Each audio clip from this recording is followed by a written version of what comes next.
नमस्कार, मैं हूं आपके साथ कांची बंसल। आप देख रहे हैं कैपिटल टीवी। अफगानिस्तान के हालात पहले ही बहुत बदतर थे, लेकिन जब से वहां तालिबान राज कायम हुआ है तब से तो रोटी के भी लाले पड़ गए हैं। कभी ड्राई फ्रूट्स के लिए प्रसिद्ध इस देश में आज सिर्फ ड्राइनेस दिख रहा है। अफगानिस्तान में एक तबके को तो ऐसी मुफलिसी का सामना करना पड़ रहा है कि वे पेट भरने के लिए गोद की अदालत का सौदा करने लगे हैं। ये रिपोर्ट देखिए।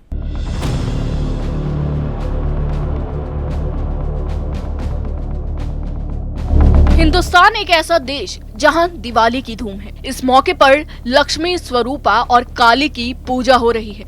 शक्ति की पूजा की जा रही है, जो महिलाओं और बच्चियों के सम्मान का प्रतीक है। दशहरे में दुर्गा पूजा और बच्चियों के पैर पूजन की प्रथा है। वहीं अफगानिस्तान में लक्ष्मी के लिए लक्ष्मी का सौदा किया जा रहा है। रोटी के लिए बेटी को बेचा जा रहा है। पेट की भूख शांत करने के लिए पेट से जन्मी औलाद को हवशी भेड़ियों के आगे डाला जा रहा है। तालिबान राज के बाद अफगानिस्तान बद से बदतर बनता जा रहा है।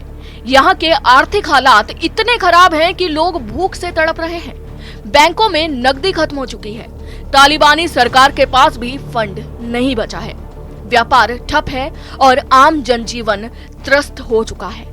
इस बीच अफगानिस्तान से ऐसी खबर सामने आई है जो किसी के भी रोंगटे खड़े कर देने के लिए काफी है। दरअसल अफगानिस्तान में एक पिता को अपने परिवार का पेट भरने और उन्हें जिंदा रखने के लिए अपनी 9 साल की बेटी को बेचने के लिए मजबूर होना पड़ गया।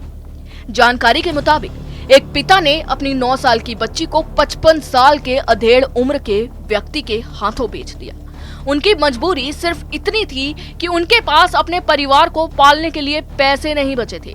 मीडिया रिपोर्ट्स के मुताबिक 55 साल के कुर्बान ने पिछले महीनों अपनी 9 साल की बेटी परवाना का सौदा किया था। ये उनके लिए कोई नई बात नहीं है। मीडिया से बात करते हुए अब्दुल मलिक बताते हैं कि उनके परिवार में 8 लोग हैं। सभी पहले भी शिविर में रहकर गुजारा करते थे, लेकिन तालिबान के शासन के बाद से उनकी नौकरियां चली गई हैं। परिवार का पेट पालने के लिए उन्होंने पहले 12 साल की बेटी को बेचा था।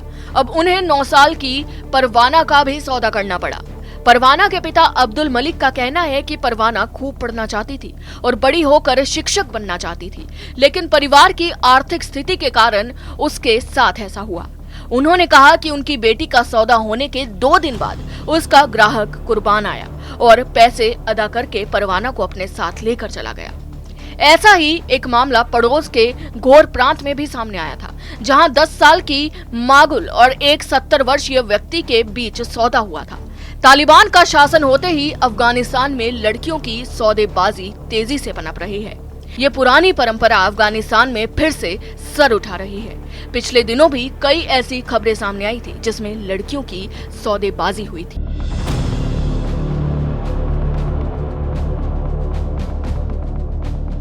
हिंदुस्तान की सभ्यता और संस्कृति पर सवाल उठाने वालों, जरा एक नजर इधर भी डालो। अफगानिस्तान में बच्चियों का सौदा हो रहा है।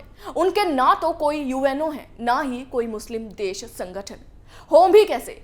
जहां स्त्री जाति को ही सिर्फ वस्तु माना जाए, वहां भला उनका कैसा मानवाधिकार? खैर, जरूरत है अफगानिस्तान बचाने से पहले वहां के बेटियों को बचाओ, वरना एक ऐसा तूफान और जलजला आएगा कि अफगानिस्तान का नामो निशान मिट जाएगा। वहां सिर्फ रेगिस्तान बचेगा, रेगिस्तान। अभी के लिए बस इतना ही। आप देखते रहिए कैपिटल टीवी। जय हिंद।